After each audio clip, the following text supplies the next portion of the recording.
અમર ચિત્રકથા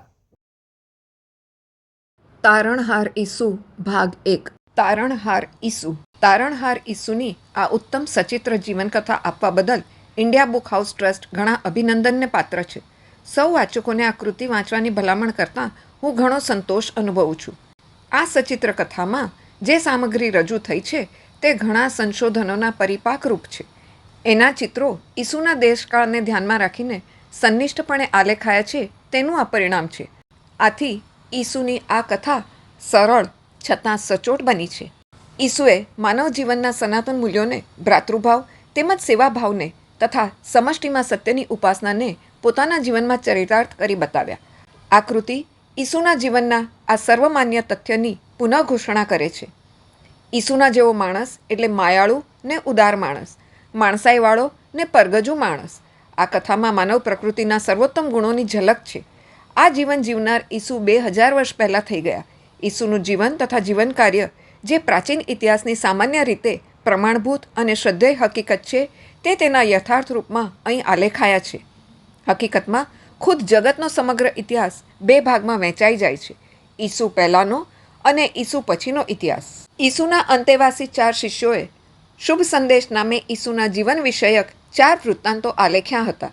આ સચિત્ર કથા એ વિગતોને આધારે તૈયાર કરાઈ છે. સંપૂર્ણ બાઇબલમાં આ શુભ સંદેશ અતિ મહત્ત્વનો વિભાગ છે. એ ઈસુના ઉપદેશમાં વર્ણનોનો મુખ્ય સ્ત્રોત છે. આમાંથી આપણને જીવનોપયોગી માર્ગદર્શન અને અમૃત વચનો મળી રહે છે. એમાંથી આપણને પ્રેમ અને સેવાના સર્વોત્તમ પાઠો શીખવા મળે છે.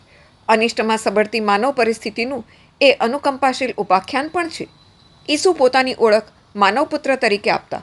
શુભ સંદેશના પૃષ્ઠો ઈસુની ભરચક પ્રવૃત્તિઓ, પ્રેમ, ઉપદેશ, સહાય, શુશ્રૂષા, આશ્વાસનો અને ચમત્કારોથી સભર ભર્યા છે. એમાં પોતાની શક્તિઓનો પોતા માટે લાભ ઉઠાવવાનો ઈસુનો લેશમાત્ર પ્રયાસ જોવા નહીં મળે. ઈસુના વિરોધીઓ ઈસુની સામે પડ્યા અને એમને શૂળીએ લટકાવી દઈને જ જંપ્યા. પણ ઈસુ પોતે અગાઉથી કહ્યું હતું તેમ મૃત્યુ પછી સજીવન થયા અને તેમણે પોતે ઈશ્વર પુત્ર, ઈશ્વરનો અવતાર છે એની આપણને સાબિતી આપી. ઈસુ પરની આ શ્રદ્ધા અનુયાયીઓ અન્ય માનવ બંધુઓને પ્રેરતા રહ્યા છે અને ઈસુની ધર્મસભાનો પ્રચાર થતો રહ્યો છે. માણસ ઈસુપંથી હો યા ન હો, કોઈ પણ વ્યક્તિ આટલા જ્ઞાન અને આટલા સામર્થ્યથી ભલાઈની વાણી ઉચ્ચારનાર આ માણસ તરફ ખેંચાયા વિના રહેતી નથી. ઈસુ જગતનું શ્રેય ઈચ્છનારા સર્વજનો માટે સાંત્વન અને શાંતિ લઈ આવ્યા છે. તારણહાર ઈસુ. ઈસુ કહે છે, તમારા શત્રુ પર પ્રેમ કરજો, તમારો દ્વેષ કરે તેનું ભલું કરજો, તમને શાપ આપે તેને આશીષ આપજો, તમને રંજાડનાર માટે દુઆ માંગજો. ઈસવીસન પૂર્વે 740ના અરસામાં પૈગંબર યશાયાને પ્રભુએ દર્શન દીધા. પ્રભુ બોલ્યા, મારો પુત્ર જન્મ લેશે એવો મારો સંદેશો કોણ લઈ જશે? હું કોને મોકલું? યશાયાએ કહ્યું, પ્રભુ, હું હાજર છું, મને મોકલો. યશાયાએ લોકોને પ્રભુનો સંદેશો કહી સંભળાવ્યો. તે બોલ્યા, સર્વશક્તિમાન પ્રભુ કહે છે, એક કુંવારી સ્ત્રી પુત્રને જન્મ આપશે. તે શાંતિકુંવર કહેવાશે. તે આપણો રાજા થશે. તેનું નામ ઇમાનુએલ હશે. ઇમાનુએલ એટલે પ્રભુ આપણી સાથે છે. લોકો બોલ્યા, પ્રભુનો જય હો, આપણો તારણહાર આવે છે. લોકોએ વર્ષો સુધી તારણહારની રાહ જોઈ અને તે આવે એને માટે પ્રાર્થના કરી. ઇસરાયેલના નાસરેત ગામમાં એક કન્યા પ્રાર્થતી હતી. તેનું નામ હતું મરિયમ. મરિયમ બોલી, મારો પ્રાણ પ્રભુને ઝંખી રહ્યો છે. હું તેને ક્યારે મારી નજરે ભાળીશ? એકાએક ઓરડો પ્રકાશથી ઝળહળી ઉઠ્યો. એક દેવદૂત આવ્યો. તેણે કહ્યું, પ્રણામ મરિયમ, પ્રભુ તારી સાથે છે. તારા પર પ્રભુની કૃપા ઉતરી છે.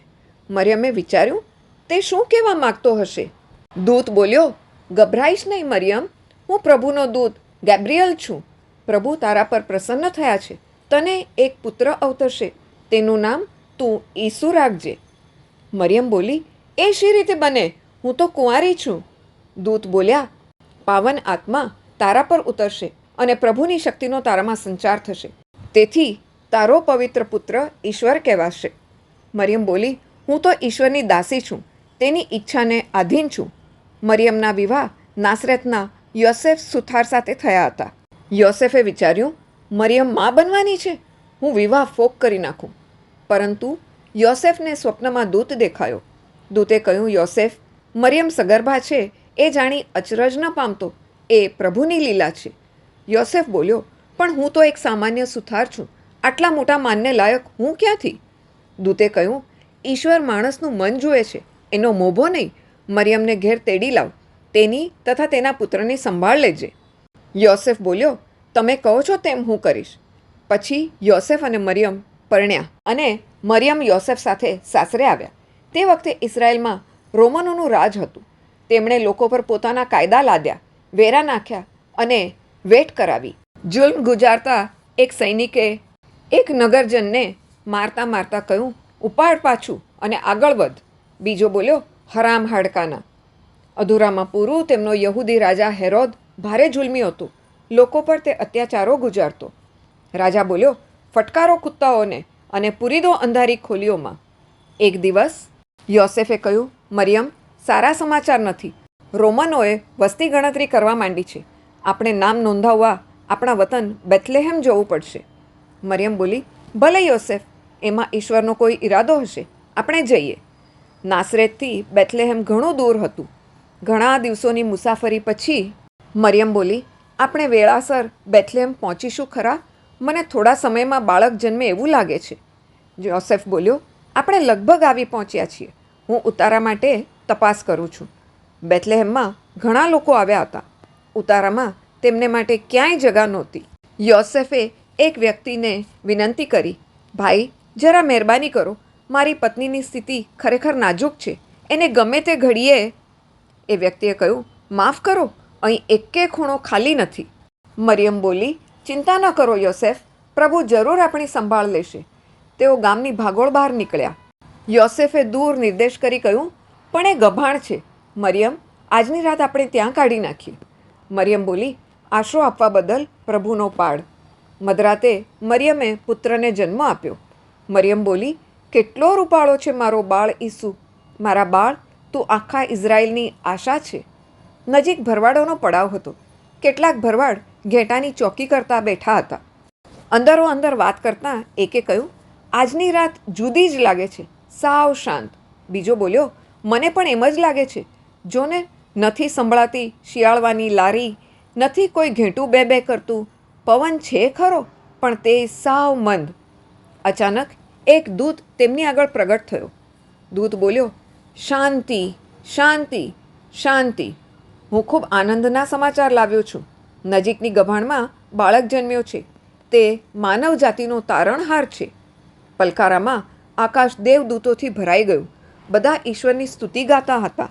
તેઓ બોલ્યા, પરમધામે ઈશ્વરનો મહિમા થાવ, ધરતી ઉપર શાંતિ ઉતરી આવો. પછી દેવદૂતો ચાલ્યા ગયા અને ભરવાડો ગભાણ ભણી તાબડતોબ નીકળી પડ્યા. બાળકને જોઈ એકે કહ્યું, આ બાળક પરાક્રમી થશે. બીજો બોલ્યો, આપણા એટલા પુણ્ય કે આપણે એના દર્શન કરી શક્યા. પછી ભરવાડો પાછા ઝોકમાં ગયા. પોતે બાળક દીઠો અને એને વિશે દેવદૂતોની વાણી સાંભળી તે બધું તેઓ બધાને કહી વળ્યા. એ જ રાતે આકાશમાં એક અતિ પ્રકાશિત તારો ઉગ્યો. તેના તેજે પૂર્વમાંથી 3 પંડિતો યેરુસલેમ તરફ આવ્યા. તેઓ યેરુસલેમ નગરમાં પ્રવેશ્યા. એક બોલ્યો, અહીં હેરોદ રાજ્ય કરે છે, આપણે તેની પાસે જઈ નવા રાજાની ભાળ મેળવીએ. રાજા હેરોદના દરબારમાં તેમણે કહ્યું, રાજા હેરોદ, શાંતિ મુબારક. હેરોદ બોલ્યા, ભલે પધાર્યા, આપે અહીં આવવાની કૃપા કેમ કરી? એક પંડિતે કહ્યું, યહૂદીઓનો નવો જન્મેલો રાજા ક્યાં છે? અમે તેની શોધમાં નીકળ્યા છીએ. બીજાએ કહ્યું, અમે તેના તારાને ઉગતો જોયો છે અને તેને પગે લાગવા આવ્યા છીએ. હેરોદ બોલ્યો, ભલે, ધર્મગ્રંથોમાં આ વિશે શું લખ્યું છે તે અમારા ધર્મગુરુઓને પૂછીએ. ધર્મગુરુ બોલ્યા, ધર્મગ્રંથમાં આમ લખ્યું છે, ઇઝરાયલનો રાજા બેથલેહેમમાં જન્મ લેશે. હેરોદ બોલ્યા, તમે બેથલેહેમ જાઓ અને નવા રાજાની ભાળ મેળવો. પાછા વળતાં મને ખુશખબર આપો, હુંય એને પગે લાગીશ. પંડિતો યેરુસલેમથી રવાના થયા. પેલો તારો ફરી દેખાયો. તે આગળ ચાલીને તેમને પેલી ગભાણમાં દોરી ગયો. એક પંડિતે કહ્યું, આ સોનું તમારે ચરણે ધરું છું, કારણ કે આપ સર્વ પ્રજાઓના રાજા છો. બીજાએ કહ્યું, હું આપને ધૂપની ભેટ આપું છું, કારણ કે આપ ઈશ્વરના પુત્ર છો. ત્રીજાએ કહ્યું, આપને માટે હું કિંમતી લેપ લાવ્યો છું, આપ અમારી મુક્તિ માટે આપનો દેહ પાથરવાના છો. આ રીતે ત્રણેય પંડિતોએ જગતનું શુભ ઈચ્છનારા તારણહારનું સ્વાગત કર્યું. આ બાજુ અશુભ શક્તિઓ પણ કામે લાગેલી હતી. તેથી તે રાતે 3 પંડિતો સમક્ષ એક દેવદૂત પ્રગટ થયો. દેવદૂત બોલ્યો, બીજે રસ્તે ચાલ્યા જજો. હેરોદ પાસે પાછા ન જશો. તેનો ઈરાદો બાળકની હત્યા કરવાનો છે. તે 3 પંડિતોએ દૂતના કયા પ્રમાણે કર્યું. આ બાજુ હેરોદનો અજંપો વધતો જતો હતો. એટલામાં એક સેવકે કહ્યું, મહારાજ, પેલા પંડિતો દેશમાંથી ચાલ્યા ગયા છે. હેરોદે વિચાર્યું, મારે આનો ઝટ ઉપાય કરવો જોઈએ, પણ બાળક ક્યાં છે તેની મને ચોક્કસ ખબર નથી. કદાચ તે છટકી જાય. હેરોદે સેનાપતિને ક્રૂર હુકમ કર્યો, 200 સૈનિકો લઈને ઉપડો. બેથલેહેમમાં અને તેની આસપાસ ફરી વળો. 2 વર્ષથી નાના બધા છોકરાઓને મારી નાખો. દરમિયાન એક દૂતે બેથલેહેમમાં યોસેફને દર્શન દીધા. તેણે કહ્યું, યોસેફ, ઉઠ, બાળકને લઈને મિસર ભાગી જા. હેરોદ તેને મારી નાખવા આવી રહ્યો છે. દેવદૂતના હુકમનું પાલન કરી તેઓ રાતોરાત બેથલેહેમ છોડી ગયા. થાકેલી મરિયમ બોલી, આપણે થોડો વિસામો લઈએ તો. આપણે સતત કલાકોના કલાકો દડમજલ કરી છે. યોસેફ બોલ્યા, ના મરિયમ, આપણે હેરોદ ન પહોંચે એટલે દૂર બાળકને જલ્દી લઈ જવો જોઈએ. જોતામાં હેરોદના સૈનિકોએ બેથલેહેમને ઘેરી લીધું. સેનાપતિએ આદેશ આપ્યો, બધા બાળકોને મારી નાખો. એક પણ બચવું ન જોઈએ. એક નગરજને વિચાર્યું, માસૂમ બાળકોની હત્યા કાળો કેર કહેવાય. આ તો માઠા દાડાના એંધાણ છે. એક સ્ત્રીએ આજીજી કરી, મારા બાળકને ન મારો. આ તો મારો પહેલા ખોળાનો દીકરો છે.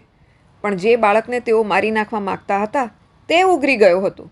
માતા પિતાની સાથે તે મિસર પહોંચી ગયો હતો. યોસેફ બોલ્યા, મરિયમ, પ્રભુ આપણને વતન પાછા ફરવાની આજ્ઞા કરે ત્યાં સુધી આપણે મિસરમાં જ રહીશું. થોડાક વર્ષોમાં હેરોદ મરણ પામ્યો. પછી પ્રભુનો દૂત યોસેફ પાસે આવ્યો. તેણે કહ્યું, રાજા હેરોદ મરણ પામ્યા છે. હવે તમે વતન પાછા ફરો. તેથી યોસેફ તથા મરિયમ નાસરેત પાછા ફર્યા. મરિયમ બોલી, છેવટે આપણે ઘેર આવી પહોંચ્યા ખરા. ઈસુ મોટો થયો, ભણવા લાગ્યો અને કયાગ્રો બની રહ્યો. મરિયમ બોલી, બેટા ઈસુ, બાળવા માટે લાકડા નથી, જઈને વીણી લાવતો. ઈસુ બોલ્યો, લઈ આવું છું. ઈસુને લખતા વાંચતા આવડી ગયું. તે ધર્મગ્રંથ પણ વાંચતો થયો. તેણે વાંચ્યું, પ્રારંભમાં પરમેશ્વરે આકાશ અને પૃથ્વી સર્જ્યા. આમ તે રોજ ધર્મગ્રંથ વાંચવા લાગ્યો અને તેનું મનન કરવા લાગ્યો. માએ તેને ધ્યાનમાં બેઠેલો જોયો. વિચાર્યું, આમ એ કલાકો સુધી પલાઠી વાળીને બેઠો રહે. સાચે જ એ પરમપિતા સાથે વાતો કરે છે. ઈસુ 12 વર્ષનો થતાં પુખ્ત વયનો ગણાયો. તે દર વર્ષે ભરાતા મેળામાં મા બાપ સાથે યેરુસલેમના મંદિરે ગયો. તેણે કહ્યું, બાપુજી, મંદિરના દર્શન કરવાનું મને ઘણું મન છે. યોસેફ બોલ્યો, બેટા, તને મંદિર ગમી જશે. આપણા દેશનું તે સૌથી વધુ પવિત્ર તીર્થધામ છે. મંદિરમાં ધર્મગુરુઓ બોલતા હતા, અમે તમારી સ્તુતિ અને પૂજા કરીએ છીએ, તમારી મહિમા કરીએ છીએ. જાત્રા પૂરી કરી ઘેર પાછા વળતા રસ્તામાં મરિયમ બોલી, યોસેફ, ઈસુ તમારા પુરુષોના સંઘમાં નથી? યોસેફ બોલ્યા, ના મરિયમ, મને એમ કે તે સ્ત્રીઓના સંઘમાં હશે. આપણે યેરુશલેમ જઈ તેની શોધ કરીએ. યોસેફ તથા મરિયમ મંદિરે પાછા આવ્યા. ત્યાં તેમણે ઈસુને શાસ્ત્રીઓ સાથે વાદવિવાદમાં ઉતરેલો જોયો. એક ધર્મગુરુએ વિચાર્યું, આ છોકરામાં ગજબનું જ્ઞાન છે. મરિયમ બોલી, તે આમ કેમ કર્યું બેટા? અમને લાગ્યું કે તું ગુમ થઈ ગયો. ઈસુ બોલ્યા, માં, તને ખબર નહોતી કે હું અહીં મારા પિતાના ભગવાનના જ ઘરમાં હોઈશ? કિશોર ઈસુ નિયમિત દેવળમાં જતો. ત્યાં પ્રાર્થના કરતો અને ધર્મગ્રંથોનો પાઠ સાંભળતો. તેણે પ્રભુને વિનંતી કરી, હે પરમપિતા, હું ક્યારે મારું કામ શરૂ કરું તે તમે મને જણાવજો. ઈસુ યુવાન થયા અને સુથાર બન્યા. તેમણે ઓજાર બનાવ્યા અને ઘર બાંધ્યા. આસપાસના લોકોમાં ચર્ચા થઈ. એક બોલ્યો, બાપ તેવા બેટા. યોસેફની માફક ઈસુ પણ હોશિયાર કારીગર છે. બીજાએ કહ્યું, ખરી વાત, હું મારું નવું ઘર એની પાસે જ બંધાવીશ. ઈસુ વિચારે છે, હું પ્રેમ અને શાંતિનું નવું જગત રચવા આવ્યો છું. આટલું આ લોકો જાણતા હોત. ઈસુ 30 વર્ષના થયા તે અરસામાં યોહાન નામના તપસ્વીએ યર્દન નદીને કાંઠે ઉપદેશ આપવો શરૂ કર્યો. તેમણે કહ્યું, તમારા દિલમાં ઈશ્વરનું સ્થાન તૈયાર કરો. પાપના પંથેથી પાછા વળો. નવા જીવનની નિશાની રૂપે સ્નાન સંસ્કાર પામો. માણસ પોતાના પાછલા પાપમય જીવનનો ત્યાગ કરે છે એ સૂચવવા નદીમાં સ્નાન કરવાનો વિધિ છે. સ્નાન સંસ્કારનો વિધિ કરાવવા લોકો યોહાન પાસે આવવા લાગ્યા. એક દિવસ ઈસુ પણ ત્યાં ગયા. એક વ્યક્તિએ યોહાનને પૂછ્યું, યોહાન, જેનું આગમન થવાનું છે તે તારણહાર તમે છો? યોહાન બોલ્યા, ના, હું તમને પાણી વડે સ્નાન સંસ્કાર કરાવું છું. તારણહાર તમારી વચ્ચે આવી પહોંચ્યો છે. તે તમને પ્રભુના આત્મા વડે સ્નાન સંસ્કાર કરાવશે. તે મારાથી ઘણો મહાન છે. હું તેમના પગરખા કાઢવા લાયક પણ નથી. ટોળામાંથી ઈસુ આગળ આવ્યા. બોલ્યા, મને પણ સ્નાન સંસ્કાર કરાવો. યોહાને સ્નાન સંસ્કાર કર્યો. વાતાવરણમાં એક અવાજ ગુંજ્યો, આ મારો પુત્ર છે, મારો વહાલો પુત્ર છે, તેના પર હું પ્રસન્ન છું. પરમપિતાએ ઈસુને પોતાના પુત્ર તરીકે જાહેર કર્યા અને ઈશ્વરનો આત્મા ઈસુ પર પારેવાના રૂપમાં ઉતરી આવ્યો. પવિત્ર આત્માથી સભર બનેલા ઈસુ રણમાં ઉપવાસ અને તપ કરવા લાગ્યા. ત્યાં ઈસુ ભૂખ્યા થયા અને નબળા પડ્યા. શેતાને ઈસુને લલચાવવા પ્રયાસ કર્યો. શેતાને ઈસુને કહ્યું, તું ઈશ્વરનો પુત્ર હોય તો આ પથ્થરનો રોટલો બનાવી બતાવ. ઈસુ બોલ્યા, માણસ એકલા રોટલા પર નથી જીવતો, પણ પ્રભુના વચનને જોરે જીવે છે. પછી શેતાન ઈસુને છેક મંદિર ઉપર લઈ ગયો. તેણે કહ્યું, તું ઈશ્વરનો પુત્ર છે ને? તો બતાવ તારી શક્તિ. અહીંથી પડતું મૂક, પ્રભુ તને ઉગારી લેશે. ઈસુ બોલ્યા, હટ, પ્રભુના પારખા ન કર. પછી શેતાન ઈસુને પર્વતના શિખર પર લઈ ગયો. બોલ્યો, આ બધા મહાન રાજ્યો તને દેખાય છે ને? તું મારે પગે પડે અને મારી પૂજા કરે તો આ બધા હું તને આપી દઉં. ઈસુ બોલ્યા, ચાલ્યો જા શેતાન, પૂજા તો માત્ર પ્રભુની જ થાય. આમ ઈસુએ 40 દિવસ સુધી રણમાં ઉપવાસ કર્યા. પછી ગાલિલી પાછા ફરી તેમણે ઉપદેશ કરવા માંડ્યો. એક દિવસ ગાલિલી સરોવર નજીક પહોંચ્યા. ત્યાં લોકો ઈશ્વરની વાણી સાંભળવા એકઠા થયા. ઈસુ બોલ્યા, ભલા ભાઈઓ, પ્રભુનું રાજ્ય આવી પહોંચ્યું છે. લોકો બધા વિખરાઈ ગયા અને પછી ઈસુએ સરોવરને કાંઠે 2 હોડીઓ પડેલી દીઠી. એમાંની એક સિમોન નામના માછીની હતી. ઈસુ તે હોડીમાં બેઠા. તેમણે પૂછ્યું, તારા સાથીઓ ક્યાં છે? સિમોન બોલ્યા, પેલા રહ્યા, જાળ સાફ કરે છે. થોડી વારમાં તે લોકો જાળ લઈને આવી પહોંચ્યા. સિમોન બોલ્યા, ગુરુજી, અમે આખી રાત મહેનત કરી છે, છતાં કંઈ પકડાયું નથી. ઈસુ બોલ્યા, સિમોન, હોડી ઊંડા પાણીમાં લઈ લે અને તારી જાળ પાણીમાં નાખ. સિમોને કહ્યું, આપ કહો છો એટલે હું જાળ નાખું છું. આમ તેમણે ફરી જાળ નાખી તો એટલી બધી માછલીઓ પકડાઈ કે બંને હોડીઓ પણ ઓછી પડી. સિમોન બોલ્યો, માન્યામાં ન આવે એવી વાત છે. આટલી બધી માછલીઓ તો આપણે ક્યારેય પકડી નથી. સિમોન આશ્ચર્ય પામ્યો, પણ પછી ગભરાયો. તેણે ઈસુને કહ્યું, મારાથી દૂર રહેજો પ્રભુ, તમે ઈશ્વરના પુત્ર છો અને હું પાપી માણસ છું. ઈસુ બોલ્યા, ગભરાઈશ નહીં સિમોન પિતર, હવેથી તું માણસોનો પકડનાર થશે. ઈસુએ સિમોન અને સાથીઓને શિષ્યો થવા જણાવ્યું. તેમણે કહ્યું, મારી પાછળ આવ સિમોન, અને તમે પણ આવો. આંદ્રિયા અને જેમ્સ અને યોહાન. તેમનામાં રોમનોને વેરા ઉઘરાવી આપનારો માથી નામનો માણસ પણ હતો. યહૂદીઓ આવા ઉઘરાવનારાઓને ધિક્કારતા હતા. ઈસુ બોલ્યા, પૈસાનો મોહ છોડી મારી પાછળ આવ માથી. માથીએ કહ્યું, જી ગુરુજી. પોતાના શિષ્યોમાંથી ઈસુએ 12 જણને પસંદ કર્યા. તેમણે કહ્યું, તમે મારા પ્રેષિત છો. માનવો પર ઈશ્વર પ્રેમ રાખે છે એ મારો શુભ સંદેશ તમારે લોકોને સંભળાવવાનો છે. તમે મારે નામે ઘણા ચમત્કારો કરી શકશો. એક દિવસ ઈસુ નાઈન નામના ગામે ગયા. એક શિષ્ય બોલ્યો, ગુરુજી, કોઈનું મરણ થયું છે. ઈસુ બોલ્યા, રડીશ નહીં બહેન, મને તારું દુઃખ જણાવ. સ્ત્રી બોલી, હું વિધવા છું, મારો એકનો એક દીકરો ગુજરી ગયો. ઈસુએ મૃતદેહને કહ્યું, છોકરા, તને હું કહું છું, બેઠો થા. છોકરો નનામીમાંથી ઊભો થયો. બધા બોલી ઉઠ્યા, છોકરો જીવતો થયો. મરેલા છોકરાને ઈસુએ જીવતો કર્યો. આ ચમત્કાર જોઈને ખુદ તેમના શિષ્યો આભા થઈ ગયા. હજી ઈસુની શક્તિઓનો તેમને પૂરો ખ્યાલ આવ્યો નહોતો. તેમણે કહ્યું, ગુરુજી, આવો પરચો તો અમે કદી દીઠો નથી. સાચે જ આપ ઈશ્વરના પુત્ર છો. ઈસુ બોલ્યા, શ્રદ્ધા રાખો.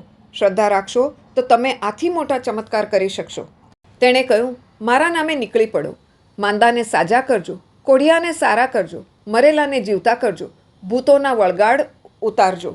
આ 12 પ્રેષિતોએ ઘણા ચમત્કાર કર્યા, પરંતુ એક વ્યક્તિએ આવીને ઈસુને કહ્યું, પ્રભુ, મારા દીકરાને ભૂત વળગ્યું છે. આપના શિષ્યો વળગાડ કાઢી શક્યા નહીં. ઈસુએ પૂછ્યું, એને ક્યારથી આવું થયું છે? માણસે કહ્યું, નાનો હતો ત્યારથી. આ ભૂત એને ઘણો ત્રાસ આપે છે, પાણીમાં નાખે છે અને આગમાં ફેંકે છે. ઈસુએ કહ્યું, ઓ બહેરા ને મૂંગા આત્મા, હું તને આજ્ઞા કરું છું, આ છોકરામાંથી બહાર નીકળ. છોકરો ઢળી પડ્યો. એક સ્ત્રી બોલી, આ મરી ગયો. ત્યાં તો, ના, એ તો જીવે છે. પછી શિષ્યો ઈસુ સાથે એકલા પડ્યા ત્યારે તેમણે કહ્યું, ગુરુજી, અમે ભૂતને કેમ કાઢી શક્યા નહીં? ઈસુ બોલ્યા, આ ભૂત પ્રાર્થના અને ઉપવાસ વગર કાઢી ન શકાય. તેમણે કહ્યું, તમારામાં શ્રદ્ધા હોય તો તમે પર્વતને પણ ચડાવી શકો. ગરીબ અને દુઃખી લોકોના ટોળે ટોળા ઈસુ પાસે આવવા લાગ્યા. ઈસુ તેમને સાચા સુખી થવાનો માર્ગ બતાવવા લાગ્યા. ગરીબો પરમ સુખી છે, કારણ કે ઈશ્વરનું રાજ્ય તેમનું છે. દયાળુ લોકો પરમ સુખી છે, કારણ કે ઈશ્વર તેમના પ્રત્યે દયા દાખવશે. ન્યાયને કાજે ટળવળતા લોકો પરમ સુખી છે, કારણ કે ઈશ્વરને હાથે તેમને ન્યાય મળશે. નિર્મળ અંતરના જનો પરમ સુખી છે, કારણ કે તેમને ઈશ્વરના દર્શન થશે. અસ્તુ.